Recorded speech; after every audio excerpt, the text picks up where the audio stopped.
कि last episode में हमने देखा था कि युनफेई अपनी एम्परर सोल का यूज कर तीनों क्लैंस पर भारी पड़ गया। वहीं दूसरी तरफ किंग लियान ने शाओ का खात्मा कर दिया था, मगर ये क्लैन अभी भी सेफ नहीं, क्योंकि युनफेई की पावर एग्जॉस्ट होते साथ ही शाओ हाई ने अपनी आर्मी को ये क्लैन का खात्मा करने का हुक्म दिया। हालांकि तभी वहाँ पर एंट्री हो गई थर्ड प्रिंस की, जो कि युनफेई का काफी अच्छा दोस्त था और उसने इस बैटल को रोक दिया। मगर अच्छी बात तो ये है कि तीनों क्लैंस के एल्डर मारे जा चुके थे। वहीं पर युनफेई को पता चला कि किंग लियान सू फैमिली की बेटी है, तो उन लोगों ने किंग लियान को जबरदस्ती अपनी फैमिली में वापस बुला लिया। अब अगर युनफेई अपनी मोहब्बत को हासिल करना चाहता है तो उसे इतना स्ट्रॉन्ग बनना पड़ेगा कि वो सू फैमिली को टक्कर दे सके। तो अपनी कल्टीवेशन को इम्प्रूव करने के लिए युनफेई सीधे टियानियन सेक्ट में पहुंच गया।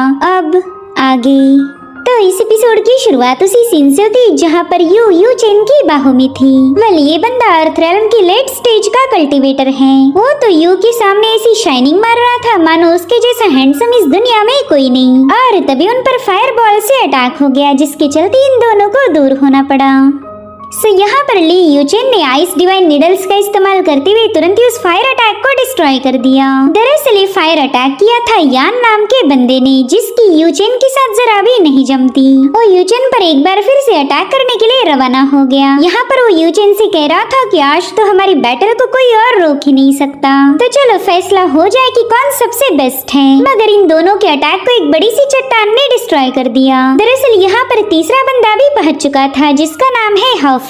और गाइस ये तीनों भी कल्टीवेशन के अर्थ रेल्म के लेट स्टेज वाले कल्टीवेटर्स हैं। हाफिंग इन दोनों से समझा रहा था कि पहला तो तुम लोग आपस में लड़ाइयाँ करना बंद करो। आफ्टर ऑल हम सभी लोग टियानियन सेक्ट के 5 पिक्स के डिसाइपल हैं। तो यूचेन अपना सीना चौड़ा करते हुए हाफिंग से पूछने लगा कि चल अब तू ही बता कि टियानियन का सबसे पावरफुल डिसाइपल कौन है। जो सुनकर हाफिंग कह रहा था अच्छा तो तुम दोनों टियानियन सेक्ट में सबसे पावरफुल कौन है इसके लिए फाइट कर रहे हो। खैर इसके लिए फाइट करने की कोई जरूरत नहीं, क्यों ना तुम दोनों ये मान लो कि मैं ही सबसे ज्यादा पावरफुल हूँ। जो सुनते साथ ही इन दोनों ने टीम अप होते हुए हाफिंग पर ही अटैक करना शुरू कर दिए, जिन्हें बड़ी तेजी के साथ काउंटर करते हुए हाफिंग इन दोनों को समझा रहा था कि हम सभी फेलो डिसाइपल्स हैं, हमने तो यहाँ पर शांति का माहौल बनाए रखना चाहिए। और इतना कहते साथ ही हाफिंग ने अरीना में एक जोरदार पंच हिट कर दिया, यानी कि ये बंदा भी सिर्फ पीस की बातें कर रहा था, जबकि इसके दिल में भी जरा भी शांति नहीं। और इसी तरह से इन तीनों की एक लंबी और थका देने वाली बैटल शुरू हो गई। सुबह से लेकर शाम हो गई, लेकिन अभी भी इन तीनों ने रुकने का नाम नहीं लिया। जो देख फाइनली जोंग तंग आते हुए कहने लगा कि मेरे भाइयों पता नहीं तुम इतनी लंबी बैटल क्यों कर रहे हो।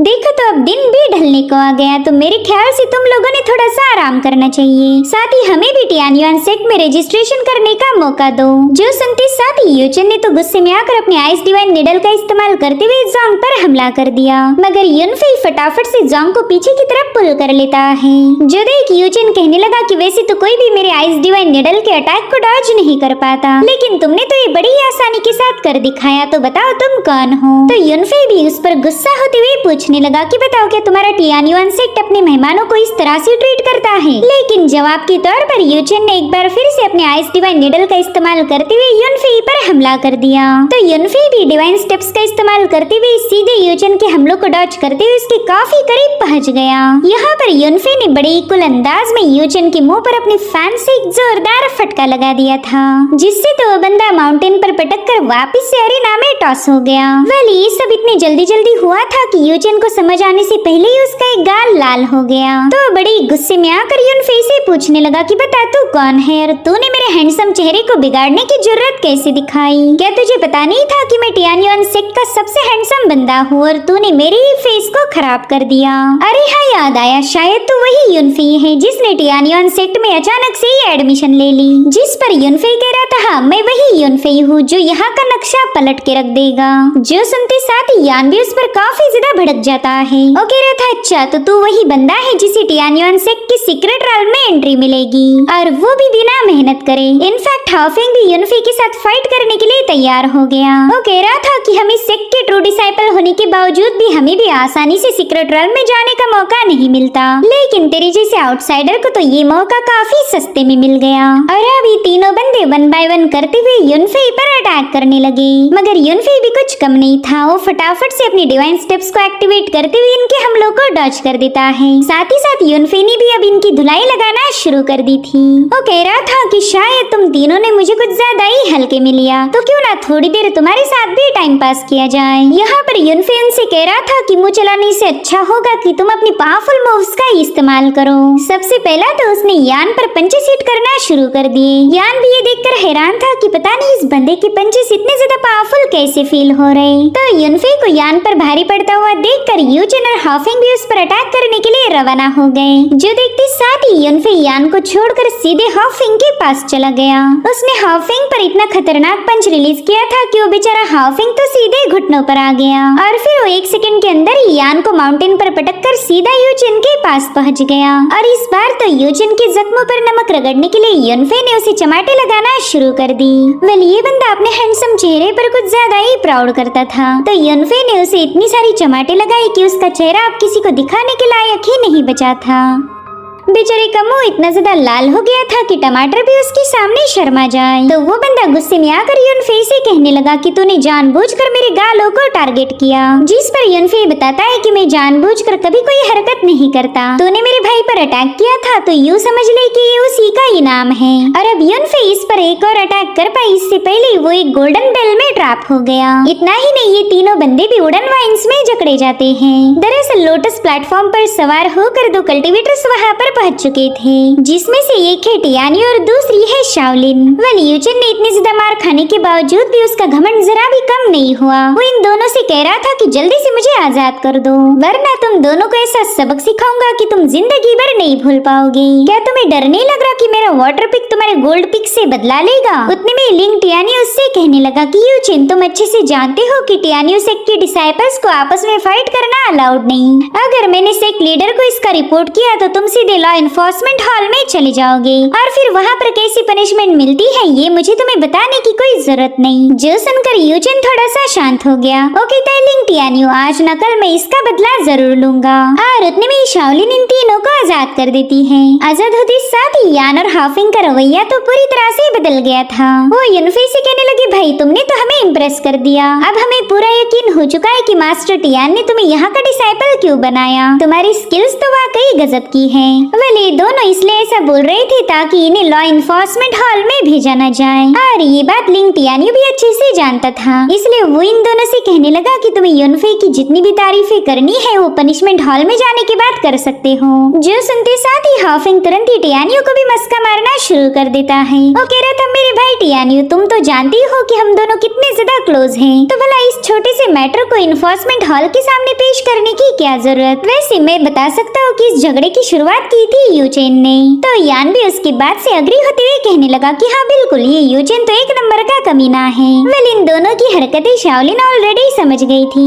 ओके अरे वाह, यहाँ तो गुनहगार भी है और सबूत भी। खैर इस मैटर को हम लोग और ज्यादा नहीं बढ़ाएंगे। जो सुनते साथ ही यूचेन उन दोनों को गालियाँ बकते हुए वहाँ से रवाना हो गया। और अब शाओलिन यूनफे के सामने ग्रीट करते हुए उसे बताने लगी कि मैं वुडपिक के डिसाइपल हूँ। मगर टियानियो बिल्कुल भी उसे ग्रीट नहीं करता। वो कह रहा था कि मास्टर टियान ने मुझे यहाँ भेजा ताकि मैं तुम तीनों को रिसीव कर पाऊँ, इसलिए अब तुम तीनों को मेरे साथ चलना होगा। इतना कहते साथ ही लिंग टियानियो ने वहाँ पर अपना लोटस प्लेटफॉर्म समन कर लिया। यहाँ पर शाओलिन यूनफे को बता रही थी कि ग्रेट किन एम्पायर में 4 मेजर फैक्शंस हैं, जिसमें से एक है हमारा टियानियोन सेक्ट। यहाँ पर टोटल 6 माउंटेन पिक हैं, जिनके नाम 5 एलिमेंट्स पर रखे गए हैं। वेल इन्हें मेटल, वुड, वाटर, फायर और अर्थ पिक के नाम से जाना जाता।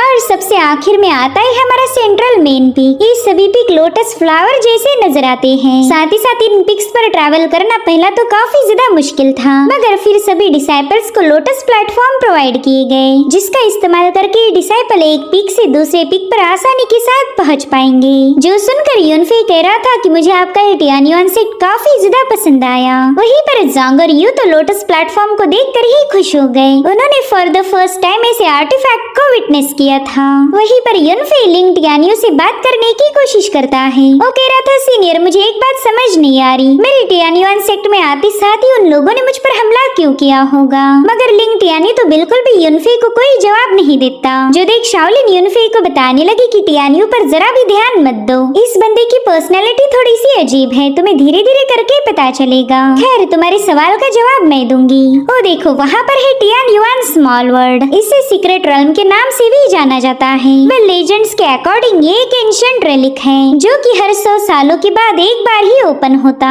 तो इसके ओपन होने के बाद इसमें सिर्फ 12 लोग ही एंटर कर सकते, यानी कि इसमें एंटर करने के लिए स्पॉट्स लिमिटेड है और हर एक मेजर फैक्शंस इसमें एंटर करना चाहता, जिसके चलते ये सभी सेक्ट आपस में कम्पीट करते। और इसी वजह से हमारे टियानियुआन सेक्ट को हमेशा 3 ही स्पॉट हासिल हुए, यानी कि हमारे सेक्ट के बस 3 लोग ही इसमें दाखिल हो पाएंगे। तो उसमें से एक स्पॉट मास्टर टियान ने तुम्हें दे दिया और इसी वजह से सभी डिसाइपल्स तुम पर नाराज हो गए। जिस पर युनफे कह रहा था कि इसका सीधा मतलब ये हुआ कि अभी तक मैंने सेक्ट में एंटर भी नहीं किया और मेरे हजारों दुश्मन बन गए। जो सुनकर शाओलिन हंसते हुए बताने लगी कि हाँ बात तो तुमने एकदम सही बोली, तुम तो बेवजह ही लोगों का निशाना बन गए। जिस पर युनफे कह रहा था कोई बात नहीं, वैसे भी कल्टीवेशन की जर्नी में हमें ऐसे हालातों का सामना करना ही पड़ता, लेकिन मुझे ये फ्री वाला स्पॉट नहीं चाहिए। मैं जरूर से अपनी काबिलियत को साबित करके दिखाऊंगा ताकि यहाँ के डिसाइपल्स को ये ना लगे कि मैंने उनका अधिकार छीन लिया।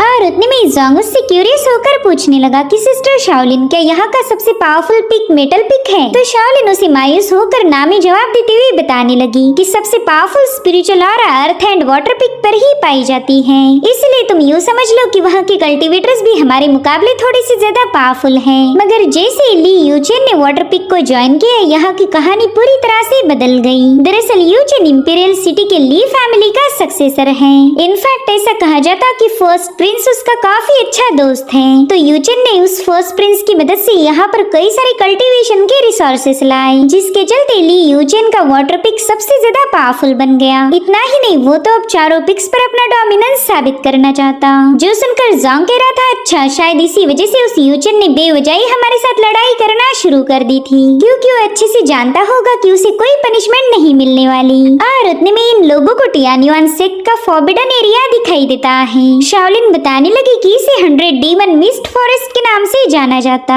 ये पूरा इलाका भयानक मिस्ट से भरा पड़ा है, जिसके चलते यहाँ पर सांस लेना भी जानलेवा होगा। साथ ही इस फॉरेस्ट के बिल्कुल सेंटर में डीमन सेपरेशन टावर है। ऐसा कहा जाता कि इस टावर ने अपने नीचे कई सारे डीमंस और इवल स्पिरिट्स को कैद करके रखा है। वेल युनफे को ये जगह थोड़ी सी दिलचस्प लगी, इसलिए वो तुरंत ही अपनी सोल एनर्जी का एक ट्रेस सीधे उस फॉरबिडन एरिया में भेज देता है। उसकी एनर्जी डीमन सेपरेशन टावर में पहुंच चुकी थी, मगर उतने में एक इवल स्पिरिट ने अचानक से युनफे की एनर्जी पर हमला कर दिया। उसके ऐसा करते साथ ही युनफे की सोल फोर्स अचानक से ही डिस्ट्रॉय हो गई। साथ ही साथ यहाँ पर हमें एक फॉक्स डीमन की शैडोज नजर आने लगी। वो जोर जोर से हंसते हुए कहने लगी कि पता नहीं ये सोल फोर्स किससे बिलोंग करती थी, ये मुझे काफी ज्यादा यूनिक लगी। मेरे ख्याल से मैं ठीक 500 सालों बाद फाइनली आजाद हो जाऊंगी। और अब वो फॉक्स डीमन तुरंत ही डीमन सेपरेशन टावर से बाहर निकलने की कोशिश करती है। इधर युनफे भी काफी ज्यादा पैनिक हो गया था, क्योंकि उसकी हेवनली एम्परर की सोल फोर्स को इस डीमन ने काफी आसानी के साथ डिवावर कर लिया।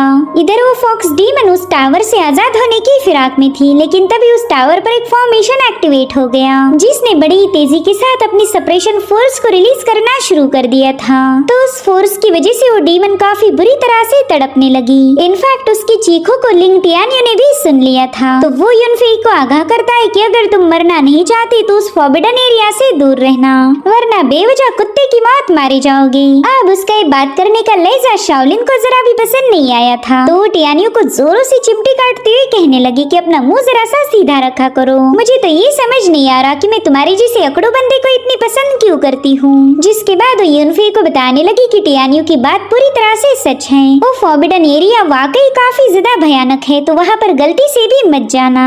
और अब थोड़ी देर में ये लोग मेटल पिक पर पहुँच गए, जिसे गोल्ड पिक के नाम से भी जाना जाता था। शाओलिन युनफे को बता रही थी कि यही पिक तुम्हारा घर होगा, यहाँ पर सेटल होने में सीनियर टियानियो तुम्हारी मदद करेंगे। जिसके बाद शाओलिन अपने लोटस प्लेटफॉर्म पर सवार होकर वहाँ से रवाना हो गई। अब उसके वहाँ से जाते साथ ही टियानियो ने फटाफट से अपनी सोड को बाहर निकाल लिया। साथ ही साथ गोल्ड पिक के सभी डिसाइपल्स ने युनफेई को चारों ओर से घेर लिया था और अब टियानियो फटाफट से अपनी सोड को युनफेई पर पॉइंट कर देता है। वो कह रहा था कि चल जल्दी से अपनी तलवार बाहर निकाल ले, मैं देखना चाहता हूँ कि क्या तू हमारे गोल्ड पिक पर रहने के लायक भी है। वहीं पर वो डिसाइपल कह रही थी कि हम रईस बापू की बिगड़ी हुई औलादों को यहाँ पर वेलकम नहीं करते। अगर तुम्हें वाकई यहाँ पर रहना है तो तुम्हें अपनी काबिलियत साबित करनी होगी। तो अब उनकी सारी बातें सुनने के बाद युनफेई ने भी अपनी पावर्स को एक्टिवेट कर दिया। वो कह रहा था कि शायद तुम लोग ये जानना चाहते हो कि मैं सीक्रेट रॉयल में एंटर करने की काबिल हूँ या नहीं। तो चलो अब इस तमाशे की शुरुआत करते हैं। और फिर युनफेई ने अपने एक ही जबरदस्त पंच में टियानियो की सोड को ही ब्रेक कर दिया, मगर टियानियो अपनी सोड इंटेंट का इस्तेमाल करते हुए दोबारा से एक सोड को फॉर्म कर लेता है। हालांकि युनफेई उसे एक भी अटैक हिट करने की इजाजत नहीं दे रहा था। अपने पंचेस का कहर बरसाते हुए उसने टियानियो के हर एक अटैक को डिस्ट्रॉय कर दिया, जिसके चलते वो बंदा काफी पीछे पुश हो गया। और अब यहाँ पर टियानियो अपनी कई सारी सोड्स को फॉर्म कर लेता है, जो देख युनफेई कह रहा था कि चलो अब मैं भी अपनी सोड को बाहर निकाल ही लेता हूँ। और फिर युनफेई ने भी 1000 मिस्टिक सोड टेक्निक को एक्टिवेट कर दिया, जिसके बाद ये दोनों कल्टीवेटर्स एक दूसरे पर अपनी तलवारों से हमला कर देते हैं। इनकी फ्लाइंग सोर्ड्स आपस में टकराती हुई वहाँ पर काफी सारी तबाही मचाई जा रही थी, जिसके चलते कई सारे स्लैशेस अपने आप रिलीज होते हुए उस जगह को तबाह करने लगे। और अब इस मूव के खत्म होते साथ ही युनफेई टियानियो की तारीफें करने लगा। वो कह रहा था अरे वाह, गोल्ड पिक का लीडर तो काफी ज्यादा इम्प्रेसिव है। जिस पर टियानियो कह रहा था कि तुम भी कुछ कम नहीं, तुमने भी तो सोड एनर्जी को कॉम्प्रहेंड किया है, तो क्यों ना तुम अब मेरी इस मूव को टेस्ट करो। और अब टियानियो अपनी सभी फ्लाइंग सोर्ड्स को एक साथ मर्ज करते हुए वहाँ पर एक जायंट सोर्ड को फॉर्म कर लेता है। वेल, टियानियो की इस मूव का नाम था 10,000 सोर्ड रिटर्न। और अब उसने इसी भयानक सोर्ड का इस्तेमाल करते हुए युनफेई पर हमला कर दिया, मगर युनफेई तो सोर्ड को देखकर जोर जोर से हंसने लगा। ओके ताई सीनियर टियानियो, वाकई तुम्हारे साथ फाइट करने में तो मजा आ रहा है। और अब युनफेई ने भी अपनी जायंट सोर्ड का इस्तेमाल करते हुए उसकी सोर्ड पर काउंटर स्ट्राइक हिट कर दी, जिसकी पावरफुल ऑरा से वहाँ पर तोड़फोड़ मचना शुरू हो गई थी। और अब इस मूव के खत्म होते साथ ही युनफेई डिवाइन स्टेप्स का इस्तेमाल करते हुए सीधे टियानियो के पीछे पहुंच गया। उसने टियानियो पर सरप्राइज अटैक करते हुए अपना डोमिनेंस साबित कर दिया, जिसके चलते टियानियो के ईगो पर तो चोट लग गई। वो युनफेई से कहता है कि तुमने तो मुझे अपनी फाइनल सोर्ड मूव यूज करने पर मजबूर कर दिया। जो सुनते साथ ही युनफेई अपनी शैडो स्टेप का इस्तेमाल करते हुए अपनी तलवार लेकर टियानियो के पास पहुंच गया। वेल, यहाँ पर टियानियो मुकाबला हारने के काफी ज्यादा करीब था, मगर उतने में लॉन्गी ने बीच में आकर युनफेई की सोड पर एक जोरदार किक हिट कर दी। वेल, लॉन्गी को वहाँ देखते साथ ही सभी डिसाइपल्स अपनी नाजुक जगह को कवर करने लगे। इनफैक्ट इस बंदी का आतंक इतना था कि वो सभी लोग फटाफट से वहाँ से भागने लगे। वो लोग वहाँ से भागते हुए कह रहे थे कि अगर अपने छोटे भाई को जिंदा रखना चाहते हो तो जल्दी से यहाँ से भाग निकलो। वेल, उनकी बातें सुनकर तो युनफेई भी थोड़ा सा कंफ्यूज हो गया। वहीं पर लॉन्गी कहने लगी, यार ये तो सरासर नाइंसाफी है, जहाँ पर फाइट हो और मुझे ना बुलाया जाए ये तो मेरा अपमान होगा। टियानियो जल्दी बता, तूने मुझे इस फाइट में इनवाइट क्यों नहीं किया। और अब लॉन्गी ने हवा में जंप लगाते हुए अपनी स्पेशल टेक्निक को एक्टिवेट कर दिया। वेल, इस टेक्निक का नाम काफी ज्यादा फनी था। इसे कहा जाता है द बॉल क्रशिंग किक। शायद इसी वजह से वो डिसाइपल यहाँ से भाग निकले। खैर, यहाँ पर युनफेई ने तो अपने पंच का इस्तेमाल करते हुए लॉन्गी की इस किक को रोक लिया। वेल, लॉन्गी को फाइट करना काफी ज्यादा पसंद था। फिर वो ये नहीं देखती कि ये मेरा दोस्त है या दुश्मन, उसका बस एक ही टारगेट रहता है, जल्दी से इस पर अपनी बॉल क्रशिंग किक को डिलीवर कर दो। यहाँ पर लॉन्गी टियानियो पर भी अपनी लात का इस्तेमाल करने वाली थी, लेकिन टियानियो अपने डिफेंसिव पावर का इस्तेमाल करते हुए उसके हमले को रोकने लगा। तो जैसे ही टियानियो ने लॉन्गी को पीछे पुश किया, उसी का फायदा उठाते हुए युनफेई लॉन्गी ऊपर अटैक कर देता है, जिसके चलते वो बंदी सीधा नीचे पटक गई। इसी पल युनफेई को याद आता है कि अरे पिछली बार तो इसी बंदी के साथ मेरी मुलाकात हुई थी, मगर वो पुरानी जान पहचान निकाल पाई इससे पहले लॉन्गी ने उस पर फ्लाइंग ड्रैगन 100 स्ट्राइक का इस्तेमाल कर दिया। लेकिन युनफेई के डिवाइन पंचेस भी कुछ कम नहीं थे। उसने लॉन्गी पर फटाफट से अपने फिस्ट का यूज करते हुए हमले करना शुरू कर दिए। अब लॉन्गी के बीच में इंटरफेयर करने की वजह से टियानियो उस पर गुस्सा हो गया था, मगर इस बंदी को तो लोगों को उकसाने में मजा आता है, इसलिए वो टियानियो पर एक जोरदार स्लैश रिलीज कर चुकी। लेकिन टियानियो समय रहते अपनी सोड का इस्तेमाल करते हुए उसके अटैक को डिस्ट्रॉय कर देता है। और अब यहाँ पर वो भी अपनी फ्लाइंग सोर्ड्स का यूज करते हुए लॉन्गी पर अटैक करने लगा। लेकिन ये बंदी तो अपनी लातों हाथों से ही उसकी तलवारों के मुंह तोड़ रही थी। इनफैक्ट उसने तो मजे मजे में ही टियानियो की सभी तलवारों को ब्रेक कर दिया। वहीं पर युनफे भी सोच रहा था कि इस बंदी के पास बहुत ही भयानक पावर्स है और साथ ही इसका बैटल इंटेंट भी अपनी पिक लेवल को अचीव कर चुका। चलो फाइनली यहाँ पर चीजें अब और भी ज्यादा दिलचस्प हो रही और अब युनफे अपने डिवाइन स्टेप्स का इस्तेमाल करते हुए सीधे लोंगी पर अपना एक जोरदार पंच हिट कर देता है। वहीं पर लोंगी अपनी पंच का इस्तेमाल करते हुए युनफे के अटैक को रोक लेती है, मगर इसी मौके का फायदा उठाते हुए युनफे ने उसे दूर फेंक दिया। तो बंदी पीछे की तरफ पुश होते हुए फायदा उठाकर टियानियो पर भी हमला कर देती है और अब वो दोबारा से युनफे के साथ भिड़ गई थी। यानी कि इस बंदी को जरा भी रेस्ट नहीं चाहिए, वो लगातार इन दोनों का सामना कर रही थी। अगर बैटल के एक्साइटमेंट के हवाले से बात की जाए तो ये दोनों बंदे उसके सामने फीके पड़ गए। उतने में ही टियानियो युनफे पर स्लैश अटैक रिलीज करते हुए कहने लगा कि तुम्हारा ओपोनेंट मैं हूँ, उस बेवकूफ लड़की पर तवज्जो दे के हमारी बैटल को खराब मत करो। वहीं पर युनफे यहाँ से वहाँ मूव होती हुई उसके हर एक स्लैश अटैक को काउंटर करने लगा। अब ये दोनों बेचारे जैसे तैसे अपनी बैटल को शुरू कर चुके थे कि लोंगी दोबारा से टांग अड़ाने के लिए बीच में आ गई। उसने तो आते साथ ही टियानियो पर एक खतरनाक पंच डिलीवर करने की कोशिश की, मगर उस बंदे ने समय रहते साइड में हटते हुए लोंगी को उल्लू बना दिया, जिसके चलते तो और भी ज्यादा भड़क गई। वो कहने लगी पता नहीं तुम्हें मेरा अटैक डॉज करने में इतना मजा क्यों आ रहा, अगर सच्चे मर्द हो तो जल्दी से आकर मेरा मुकाबला करो। और अब यहाँ पर लोंगी ने अपनी एक्सट्रीम पावर्स को एक्टिवेट कर दिया था, जिससे तो पूरा पिक ही शेक होने लगा और अब वो सीधे जाकर युनफे पर एक पंच हिट कर देती है। लेकिन युनफे की डिवाइन फिस्ट ने उसके पंच को डिस्ट्रॉय करते हुए उसे काफी पीछे पुश कर दिया और अब यहाँ पर दोबारा से टियानियो और युनफे ने अपना मुकाबला शुरू किया। लेकिन लोंगी तो पीछे हटने का नाम ही नहीं ले रही थी। उसने दोबारा से जाकर इन दोनों पर हमले करना शुरू कर दिए, मगर इन दोनों बंदों ने ठान लिया था कि वो जितना हो सके उतना लोंगी को नजरअंदाज करेंगे। वेल इन तीनों की बैटल की वजह से गोल्ड पिक पूरी तरह से डिस्ट्रॉय होने लगा। वेल इन तीनों ने भी अपनी अपनी पावरफुल टेक्निक को एक दूसरे पर रिलीज कर दिया था, जिसके चलते वहाँ पर एक जोरदार एक्सप्लोजन हो गया। वेल वो धमाका इतना ज्यादा खतरनाक था कि जोंग और यू भी उसमें घायल हो गए। वैसे ये तीनों भी अर्थ रेल्म के लेट स्टेज के कल्टीवेटर्स थे, इसलिए आसानी से हार मानना इनके उसूलों के खिलाफ था। तो इन तीनों की फाइटिंग ने टियानियो के मास्टर का ध्यान भी अपनी तरफ खींच लिया। एक मास्टर ने तो वहाँ आते साथ ही लोंगी को अपने गोल्डन सुअर के नीचे दबा दिया, पर मास्टर टियान अपने सुअर पर सवार होकर गोल्ड पिक पर पहुँच गए। वेल इनका नाम है मास्टर डोजी टियान और ये गोल्ड पिक के सीनियर थे। वो तो अपने कोर्टयार्ड की ऐसी हालत देखकर ही परेशान हो गए, उन्होंने सीधे रोना ही शुरू कर दिया। वहीं पर टियानियो कह रहा था युनफे मैंने अभी तक हार नहीं मानी, अगर मास्टर डोजी यहाँ नहीं आते तो मैं जरूर से तुझे सबक सिखाता। वहीं पर लोंगी कह रही थी हाँ मेरा भी दिल अभी तक नहीं भरा, मुझे भी और फाइट करनी है। लेकिन उतने में ही मास्टर डोजी अपने गोल्डन सुअर की खोपड़ी से उन दोनों को बेहोश कर देते हैं, क्योंकि वो ऑलरेडी इन दोनों पर काफी ज्यादा गुस्सा है। जब थोड़ी देर बाद इन दोनों को होश आया तब मास्टर डोजी उनसे पूछने लगे कि बताओ क्या तुम अपने मेहमानों के साथ ऐसा बर्ताव करोगे? वैसे भी इस लोंगी का तो कुछ नहीं हो सकता, ये बहुत बड़ी बेवकूफ है। लेकिन टियानियो मुझे तुमसे ऐसी उम्मीद नहीं थी, मैंने तुम्हें युनफे को रिसीव करने बोला था और तुमने उसी के साथ फाइट कर दी, इसीलिए अब मुझे भी मजबूर होकर तुम्हें पनिश करना होगा। लेकिन उतने में टियानियो का छोटा भाई लिंगटियान वहाँ पर पहुँच गया। वो एल्डर से कह रहा था कि प्लीज मेरे भाई को बख्श दीजिए, मैं जानता हूँ कि उसने युनफे के साथ बदतमीजी की, लेकिन मेरा यकीन कीजिए ये सब उसने बस मेरी खातिर किया था। दरअसल आपने सीक्रेट रेल्म की स्पॉट युनफे को एडवांस में दे दी और शायद यही बात मेरे भाई टियानियो को पसंद नहीं आई। उतने में ही टियानियो कहने लगा कि मेरा भाई लिंगटियान बचपन से ही कमजोर है, अगर उसे सीक्रेट रेल्म में जाने का मौका नहीं मिला तो कभी अपनी पावर्स को इंक्रीज नहीं कर पाएगा, वो तो हमेशा एक आउटसाइडर बन के रहेगा। फिर बताए उसके कल्टीवेशन का क्या फायदा? और आपने भी अपने डिसाइपल्स को छोड़कर वो स्पॉट सीधे युनफे को दे दिया, ये तो सरासर गलत है। जिस पर एल्डर डोजी कहते हैं कि वो स्पॉट युनफे को देने का फैसला हमारे टियानियो सेक्ट ने लिया था, तो क्या तुम अपने ही सेक्ट के फैसले पर सवाल उठाओगे? इतना ही नहीं लिंगटियान भी अपने भाई को समझा रहा था कि मैं ज्यादा स्ट्रांग नहीं हूँ, इसलिए वो जगह मुझे नहीं मिली, लेकिन इसके लिए आप किसी और को ब्लेम नहीं कर सकते।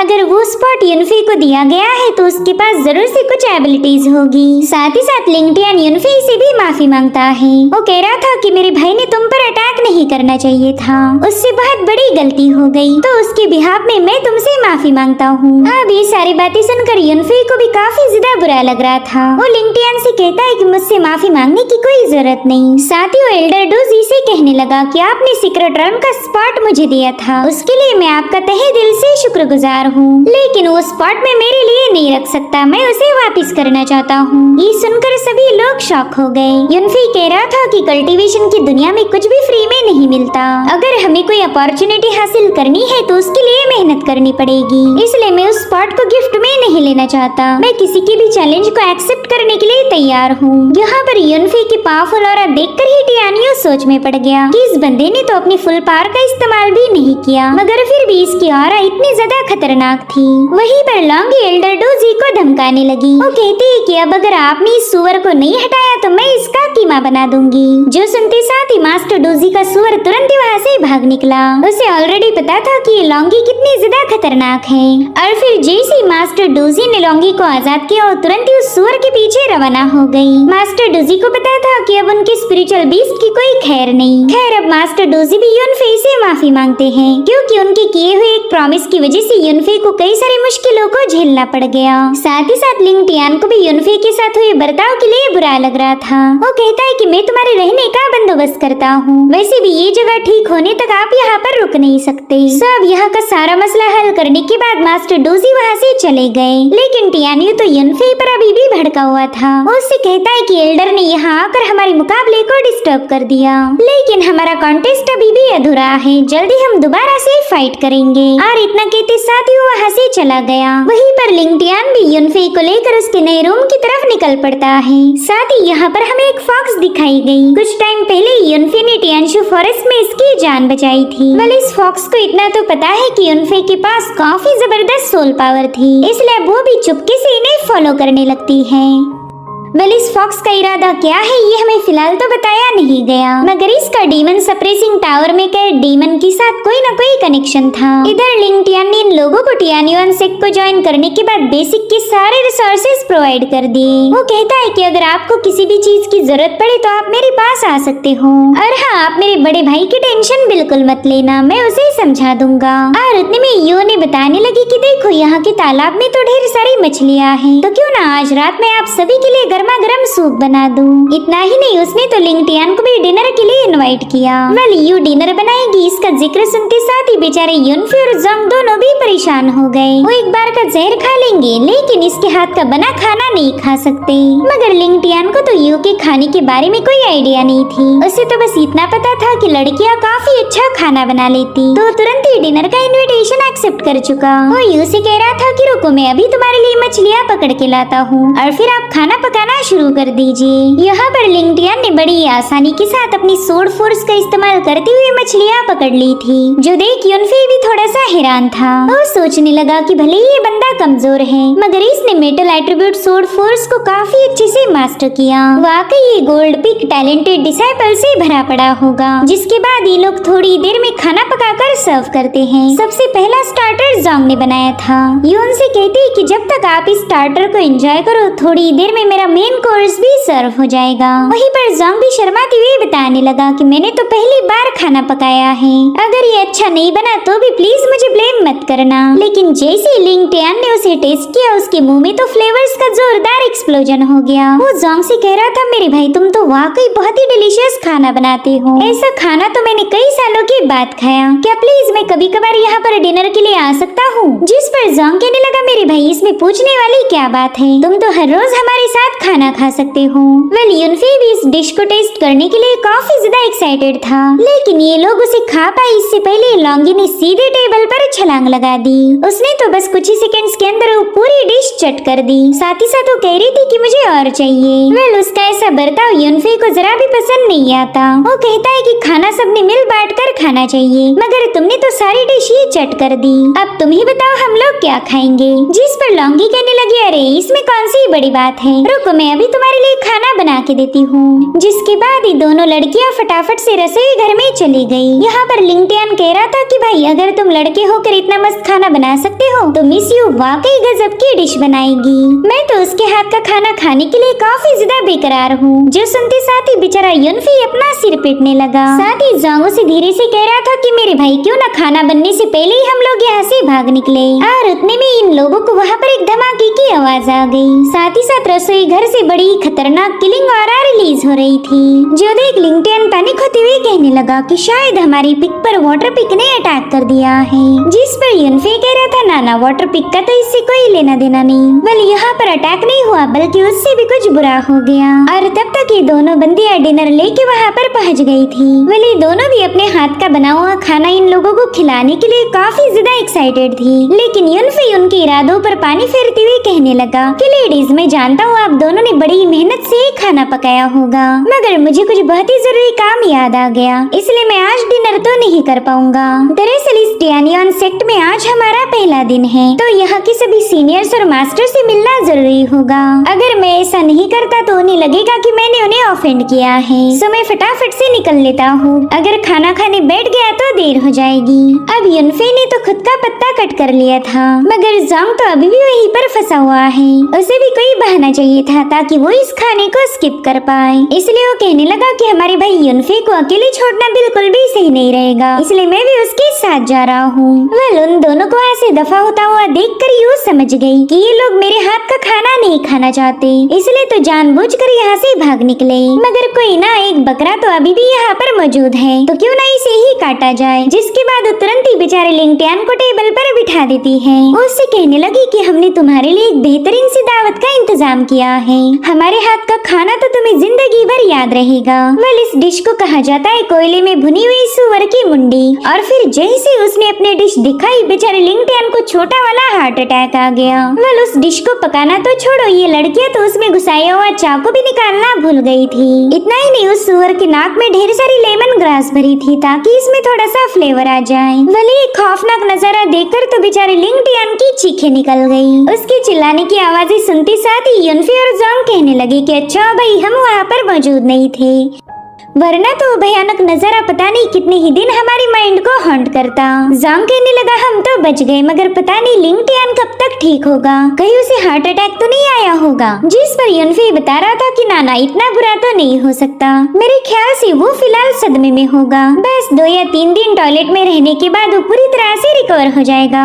देखो मैं भी ये सब एक्सपीरियंस से बता रहा हूँ, लास्ट टाइम यू के हाथ की डिश देखकर मैंने 4-5 दिन खाना नहीं खाया था। जिस पर जोंग कहने लगा कि सिर्फ लिंगटियान ही एक ऐसा बंदा है जिसने हमसे ठीक से बात करी, वरना तो बाकी के सारे डिसाइपल्स बस हमारे साथ फाइट करना चाहते थे। जिस पर युनफे बताने लगा कि टियानियों के साथ फाइट करके मुझे पता चला कि यहाँ के डिसाइपल्स भी मेरे जैसे ही स्ट्रॉन्ग हैं, तो अब हमें भी फटाफट से पावरफुल बनना पड़ेगा। खैर मैं चाहता हूँ कि कल सवेरे तुम मार्केट में जाकर मेरे लिए demon beast essence blood purchase करो। मैंने इस एकेडमी में एडमिशन इसीलिए ली थी ताकि मैं यहाँ के रिसोर्सेज का यूज करके पावरफुल बन सकूँ। सब हम हार्डवर्क में बिल्कुल भी डिले नहीं कर सकते। मुझे अब जल्दी से हेवनली डीमन ब्लड मेल्टिंग मंत्रा टेक्निक की अगले लेवल पर ब्रेक थ्रू करना पड़ेगा, तभी जाकर हम यहाँ पर सरवाइव कर पाएंगे, वरना तो यहाँ पर एक दिन गुजारना भी मुश्किल हो जाएगा। भले ही मैंने सीक्रेट रन के स्पॉट को गिव अप कर दिया, लेकिन लोग तो ऑलरेडी मेरे दुश्मन बन चुके हैं, इसीलिए हम पर कभी भी अटैक हो सकता, तो हमें पूरी तरह से तैयार रहना होगा।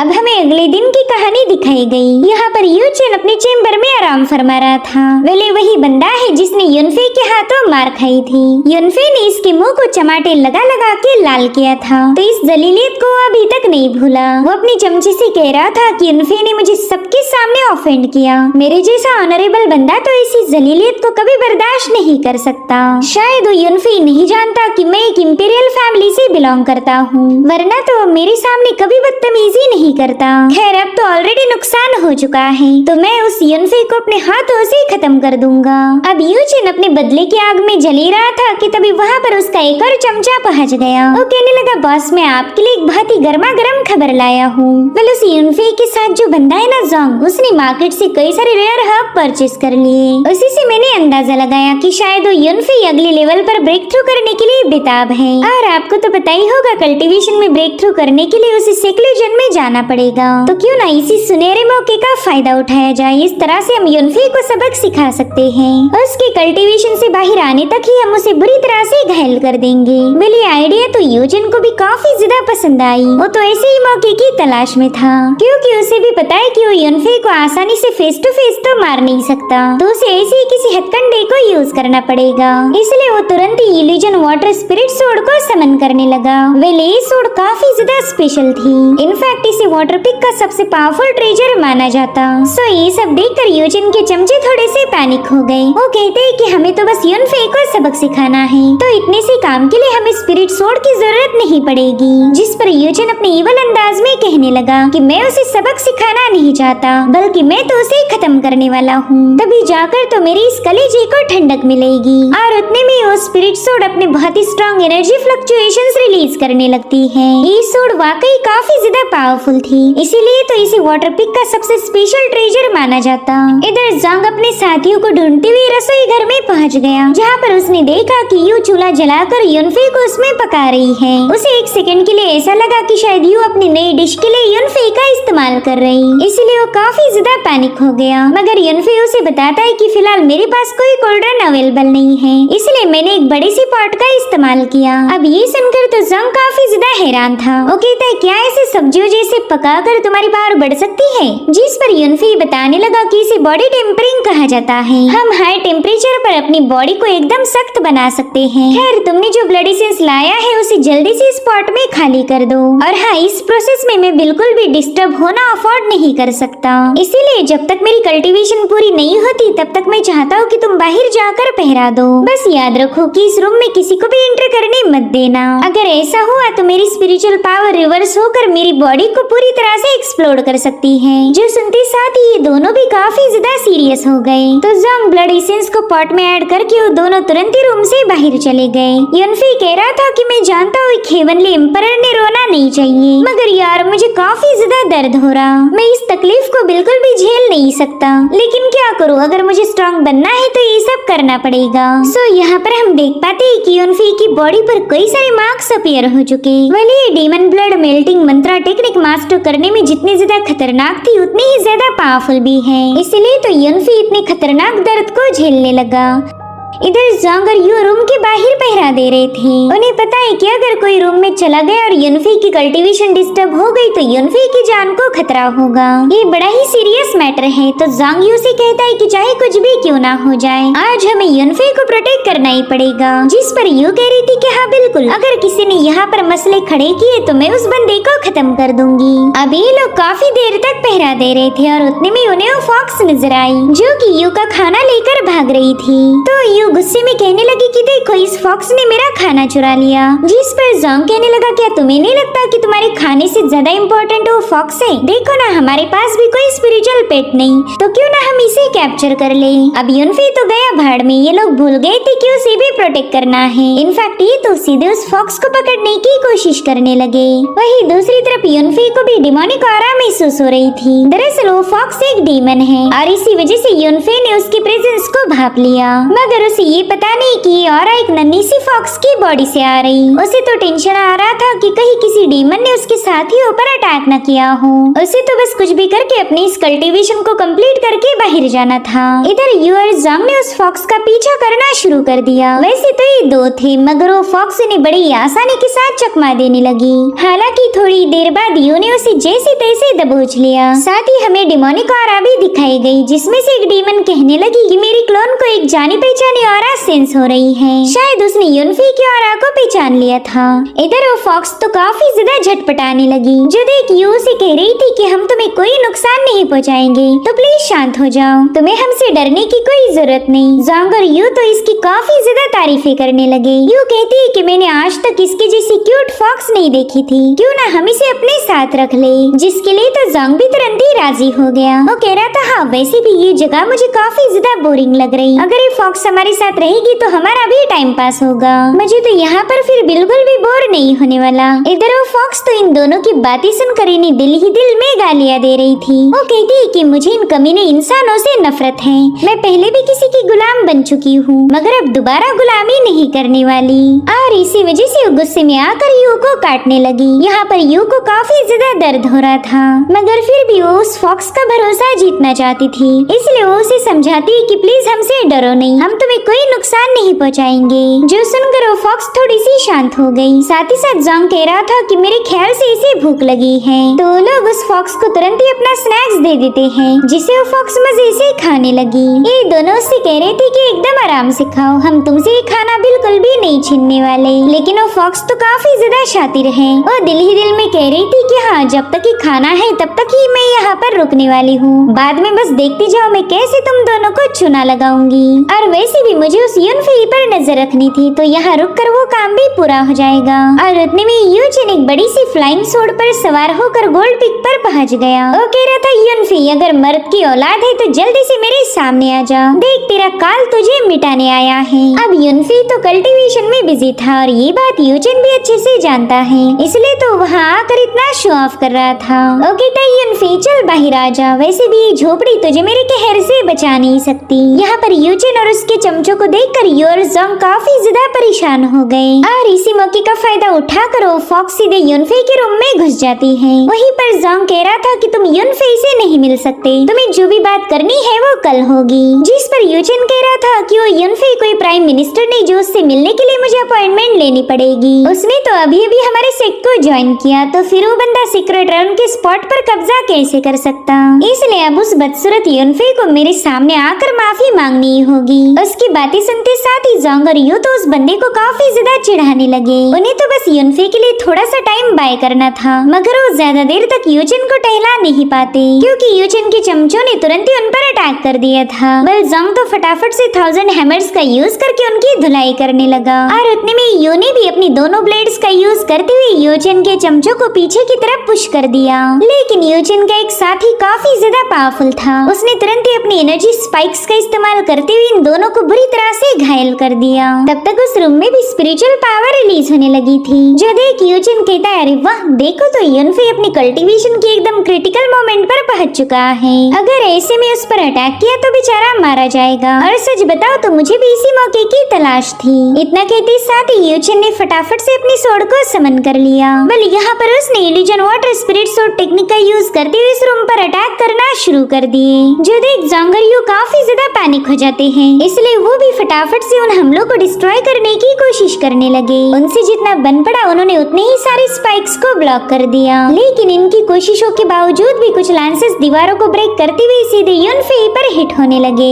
यहाँ पर यूनफेई उन अटैक्स को डॉज नहीं कर सकता था, साथ ही उसे जोंग और यू के चिल्लाने की आवाजें आ रही थी। वो तुरंत ही समझ गया कि उसके दोस्त खतरे में हैं। इतना ही नहीं, यूनफेई भी बुरी तरह से घायल हो चुका था, साथ ही यहाँ पर यूनफेई की पावर्स रिवर्स होने का खतरा भी बना रहेगा। इधर यूजिन के सामने रिक्वेस्ट कर रही थी कि प्लीज ऐसा मत करो, मगर यूजिन कहाँ ही उसकी सुनने वाला था। उसे तो ये सब करते हुए मजा आ रहा था। वो अपनी एक्सट्रीम पावर्स को एक्टिवेट करते हुए कहने लगा कि यूनफेई चल अब भाड़ में जा। उस खतरनाक सोर्ड अटैक को देख जोंग और यू काफी ज्यादा पैनिक हो जाते हैं। उन्हें पता था कि यूनफेई की जान खतरे में है और वो चाहकर भी अपने भाई को बचा नहीं सकते। तब तक यूजिन ने उस रूम पर हमला कर दिया और इसी के साथ एपिसोड यहीं पर एंड हो जाता है।